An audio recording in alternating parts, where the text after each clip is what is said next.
श्री कृष्ण कहते हैं, कई लोग सोचते हैं कि बुरे कर्म करने वालों का कुछ नहीं बिगड़ता, लेकिन सच्चाई यह है कि हर चीज का हिसाब ऊपर वाला रखता है।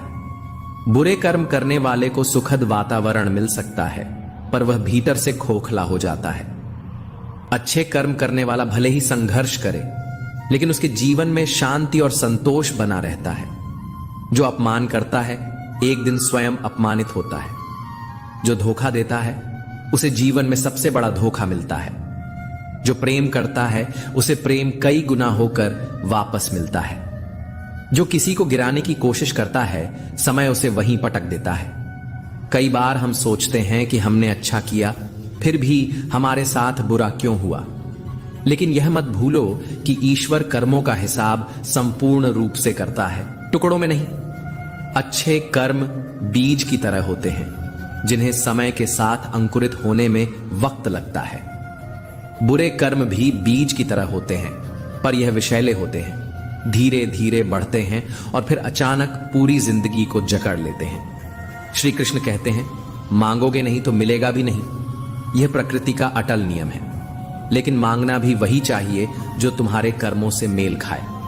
अन्याय सहना अन्याय करने के समान है, इसलिए न्याय के लिए आवाज उठाना अनिवार्य है। महाभारत हमें सिखाती है कि न्याय की रक्षा करना आवश्यक है, लेकिन यह भी सत्य है कि न्याय अक्सर शक्तिशाली के पक्ष में झुक जाता है।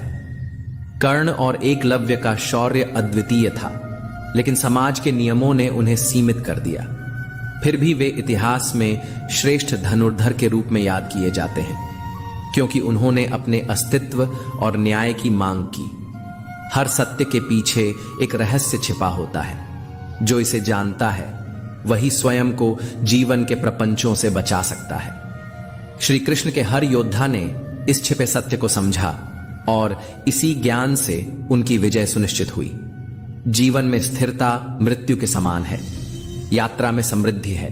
एक स्थान से दूसरे स्थान पर जाना ही प्रगति का मार्ग है। पांडवों को भी हस्तिनापुर छोड़ना पड़ा, लेकिन अंततः उन्हें खांडव प्रस्थ मिला। श्री कृष्ण को भी कई बार मथुरा छोड़नी पड़ी और अंततः द्वारका में उनका राज्य स्थापित हुआ। इसी तरह जीवन में व्यापार, नौकरी या व्यक्तिगत कारणों से हमें बदलाव अपनाना पड़ता है। जो बदलाव को स्वीकार नहीं करते, वे स्टैग्नेशन, ठहराव का शिकार हो जाते हैं। इतिहास इस बात का गवाह है कि जो परिवर्तन को स्वीकार नहीं करता, उसका पतन निश्चित है। जो परिस्थितियों को समझकर आगे बढ़ता है, वही विजेता कहलाता है।